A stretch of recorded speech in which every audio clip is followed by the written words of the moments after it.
Bien, regresamos, estamos con el padre Jesús Herrero de Fe y Alegría, Santiago Cueto de Grade y Franco Mozo de Enseña Perú. Durante esta semana, recibiendo los estudios de PISA, tuve la oportunidad de conversar con el profesor Eric Hanushek de la Universidad de Stanford, que es, creo, la persona que más ha estudiado la correlación entre PISA y crecimiento y desarrollo. Y me comentaba durante la conversación que si uno mira 40 años atrás, Asia tenía niveles de resultados PISA mucho peores que los del promedio de América Latina.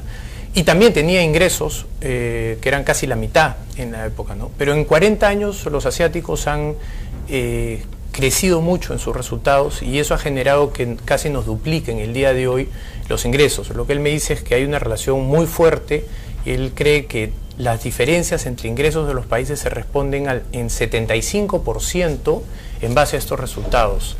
Entonces no es un tema solo de crear ciudadanía, que era algo de lo que hablábamos, sino también de mejorar la calidad de vida en base a oportunidades, porque les generamos mejores competencias y bueno, entonces en el mundo globalizado, si no tienes la capacidad de entender una nueva tecnología o cómo hacer uso de la misma, que es un poco lo que apuntaba Franco, que también se puede aprender incluso en zonas alejadas de la urbe, ¿no? Porque el contacto con la naturaleza te permite hacer pues investigaciones, aproximaciones. ¿Cuánto hay de falta de aprovechar el crecimiento para invertir en calidad educativa? O sea, estoy yendo a la inversa, no esperar a que la calidad educativa genere ingresos, sino cuánto, en su opinión, hemos usado los ingresos para mejorar la calidad educativa. Yo tengo la impresión de que hemos ido dando saltos un poco sin saber cómo, ¿no es cierto? Se ha invertido más hoy el presupuesto de educación, o sea, se ha elevado, pero también se devuelve más plata al Ministerio de Economía y Finanzas porque la capacidad de ejecución del gasto no es la más efectiva. Entonces, 80% según el ministro, creo, ¿no? Sí, de ejecución espera para el fin de año. Bueno, esperan de ejecución este año 80%. Están intentando mejorar. Pero claro, cuando tú lo que haces es que al final, para quedar bien, ejecutas también de cualquier manera, al final puede ser que emplees mal dinero. Entonces, pero indudablemente que el desarrollo de un país pasa también por lo educativo. O sea, estos países asiáticos lo que hicieron fue invertir hasta un 14% del PBI en educación. Claro, lo que pasa es que los resultados son rezagados, ¿no? No se ven de manera tan inmediata como se ve pues una infraestructura nueva. Definitiva. O sea, el aplauso y el voto no me lo da la calidad educativa. El aplauso y el voto me lo da un edificio. Pero el problema de la educación no es un edificio. O sea, hay experiencias en el país que uno podría ver por qué esta experiencia funciona, por qué no mirar a colegios que tienen mejores rendimientos en las pruebas internas, si queremos, si no queremos tomar la PISA, ver ahí qué es lo que pasa en ese colegio para que tenga eso. Y entonces empezar a replicar. A mí me parece que las cosas son más sencillas de lo que lo hacemos, pero pensamos lo primero en cambiar currículos, en cambiar metodologías, en cambiar no sé qué. Y está bien, pues habrá que cambiar currículos, hay que adaptarlos. Estamos pidiendo infinidad de capacidades a nuestros alumnos en lugar de ir a lo sí, pero la malla curricular, por lo menos lo que yo he podido investigar hablando con directores de colegios privados en zonas de mucha pobreza en el casco urbano limeño, ellos me dicen que ellos aplican casi la misma malla curricular del Estado. La diferencia es la forma como enseñan, la aproximación que hay con el alumno, porque hay menos alumnos por profesor. Entonces hay una serie de diferentes cosas que hacen que esa misma malla funcione mejor en otro ambiente. Pero no siempre, no todos los colegios privados, o sea, eso empieza a ser un mito. Que la educación privada es mejor que la pública empieza a ser un mito. Y desde luego si uno ve internacionalmente las cosas, pues resulta que países no democráticos tienen mejores resultados y que países democráticos también los tienen. A mí me gustaría subrayar, por ejemplo, el caso de China. Porque claro, el caso de China han hecho la prueba en Shanghái, pero no en toda China. ¿Qué hubiera pasado en China si lo hacen en toda China? Hubiera tenido los mismos resultados, ocuparía el mismo sitio. O sea, yo creo que las pruebas nos sirven como un revulsivo, pero nos tenemos que preguntar qué pasa. Yo, ya eso es por deformación profesional, mi acercamiento a la educación es desde el aspecto de gestión. Entonces, podemos tener el mejor currículum del mundo, pero mientras la gestión siga siendo como hoy, donde las instituciones educativas no están empoderadas, no es una cosa fuerte, donde los directores no mandan nada, tienen que cumplir simplemente normas, leyes, donde al director se le denuncia cualquier cosa y la UGEL, en lugar de defender al director, defiende siempre al que debería ser condenado. Bueno, mientras no empoderemos bien a los directores, mientras no fortalezcamos la institución educativa, ahora eso lo hago desde mi propia deformación profesional, ¿no? Correcto. Santiago, dentro de la conversación que tuve con el profesor Hanushek, me dio un dato que me pareció sorprendente. Él me explica y me dice, dentro de los exámenes PISA la desviación estándar son 100 puntos. Perú aparece con 380 y algo, dependiendo de la variable que tomamos. Él hizo el estudio, porque sabía que lo íbamos a llamar, y me dice que si Perú mejorara una desviación estándar, o sea, si creciéramos 100 puntos, podríamos crecer 2% más al año.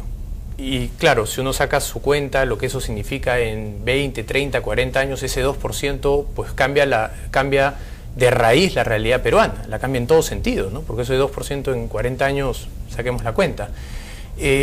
¿Cuán difícil sería mejorar efectivamente una desviación estándar en el examen PISA? Estás tocando un tema sumamente interesante y sumamente polémico. El profesor Hanushek hizo unos estudios hace unos años, me acuerdo, analizando cuál era la importancia de diferentes insumos. Y tú sabes que encontraba que textos, docentes, etcétera, no era la evidencia concluyente. Y después la conversación ha continuado en el sentido de que no es dar o no dar textos, sino la calidad del texto, cómo se usa en el aula, con qué intensidad, etcétera, etcétera.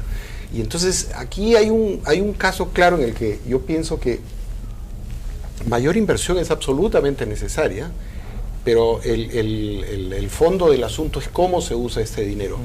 Y ya que es un programa que ve mucha gente con conocimiento de economía, hacen estas curvas en que ponen inversión en educación contra rendimiento, y lo que se encuentra para el Perú es que se invierte poco, pero aún invirtiendo poco está debajo de donde debería. Hay países que invierten menos que nosotros, como Vietnam, y logran mucho mayores resultados. Y yo pienso que gran parte del asunto va por el tipo de cosas que decía el padre Herrero. Hay abundante evidencia de estos países con mayor crecimiento en el que se dice que cuerpos directivos profesionales capaces, con recursos, que tienen equipos docentes, de nuevo con estas virtudes, es lo que te va a llevar adelante, ¿no? Y ahí es que está la brecha, cómo mejoramos la calidad de nuestro equipo profesional en contacto con los estudiantes. Sí, yo le pregunté cuál era la variable que más afectaba. Él suscribió que los maestros representaban más del 50%. Él me dijo, si ustedes se preocupan por mejorar la calidad de sus maestros, alimentación, familia, esos son componentes necesarios siempre, pero que es la mejor docencia, que claro, te permite entonces usar mejor los textos, mejor las herramientas, exacto, ¿no? Franco, desde el punto de vista de Enseña Perú, ustedes están de alguna manera supliendo también un poco ese rol, ¿no? Cuando llegan con el programa Enseña Perú, que básicamente lo que aprovechan ustedes es aportar a personas con tal vez pues una mejor base educativa que los maestros, ¿cuáles son los resultados de los niños? ¿Es algo que se ve tan rápido como uno piensa? Sí, lo que nosotros hacemos es generar masa crítica de talento y compromiso en el sistema. Finalmente, ¿no? Lo que hacemos es reclutar a personas de diversas especialidades que estén durante 2 años trabajando. Vamos típicamente a colegios en donde no hay profesores o faltan profesores y nos sumamos a ese trabajo, ¿no? Los resultados sí se ven, y no solo en las aulas donde nosotros estamos colaborando, sino en la aula del costado también, en muchos casos, ¿no? Tuvimos la oportunidad de conocer más de cerca la experiencia de Shanghái y vimos que, claro, había una cosa bien importante en la que todo el sistema estaba focalizado, y era reclutamiento y formación docente. Y a lo largo de todo el sistema, desde el ministro, el padre, el director y el maestro, sabían que había gran importancia en lo que dice Santiago, en tener estructuras dentro del sistema que permitan a distintos maestros aprender de entre ellos, con procesos de investigación y con buenos gestores que aprovechen la información que te genera en el sistema y en las aulas para poder volcarlo en una mejor enseñanza. Y eso es lo que tratamos de proveer al sistema, de compartir con el sistema, y vemos que sí tiene resultados concretos. Ahora, el ingreso de Jaime Saavedra, acompañado además de dos personas que han estado trabajando en el Estado por mucho tiempo y que conocen los mecanismos para crear estudios pilotos y hacer seguimiento a programas específicos como son Jorge Arrunate y Juan Pablo Silva, ¿qué expectativas deberían de generar?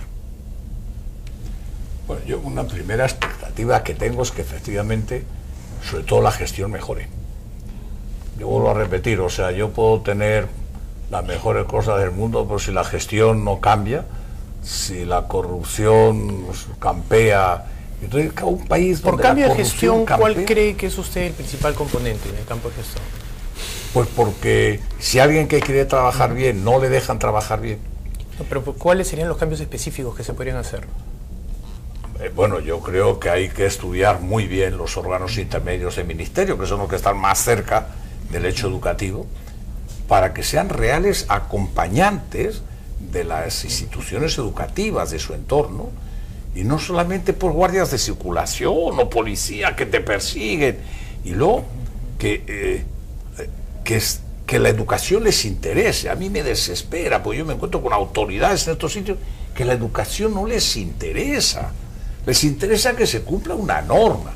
Y lo demás, o sea, si los chicos pierden un mes de clase porque hay una norma que no te permite cubrir esa licencia, si no te permite, o sea, la norma es tan complicada que no encuentras el profesor que la norma te pide, bueno, es preferible que los chicos pierdan un mes de clase en lugar de, bueno, pues adaptar la norma para que el chico no pierda clase. La cantidad de horas de clase que se pierde por esta aplicación a rajatabla de normas de personas que no les interesa la educación, porque tú le dices, están perdiendo clase, a usted vea lo que hace. Pues ¿cómo voy a ver? Si no... Hablaba el año pasado con Máximo Torero, un economista peruano que también le ha dado mucho tiempo al estudio de la educación, y él me conversaba un poco off cámara y me decía que él haría un shock de oferta, contrataría 30.000, 40.000 personas que hagan estrictamente eso, administración en un rubro aparte, no sindicalizado, que no pase por el tema SUTEP, Patria Roja, que no estén en las manos de lo que podría, y haría un shock de oferta de gestión. ¿Algo así podría tener sentido, Santiago? A mí, Máximo es una persona muy inteligente. A mí me parece que sí. O sea, lo que está diciendo, creo, Jesús, es que tú puedes tener grandes ideas, pero a la hora de la hora, si no hay un docente, o si al docente no le llega su cheque 3 o 4 meses, todas las buenas ideas salieron por la ventana, ¿verdad? Aquí lo que hay, pienso, es un sistema muy rígido. Yo alguna vez he dicho que es un sistema darwiniano, en el cual es básicamente el sistema y la escuela y los docentes los que están, el medio ambiente, digamos, y los estudiantes los que se deben adaptar, y los que no, pues no aprenderán, se caerán del sistema, abandonarán, y no hay responsabilidad de nadie en el sistema. Y lo que tenemos que hacer es generar, pienso, una red de apoyo de los estudiantes para, uno, resintonizar de alguna manera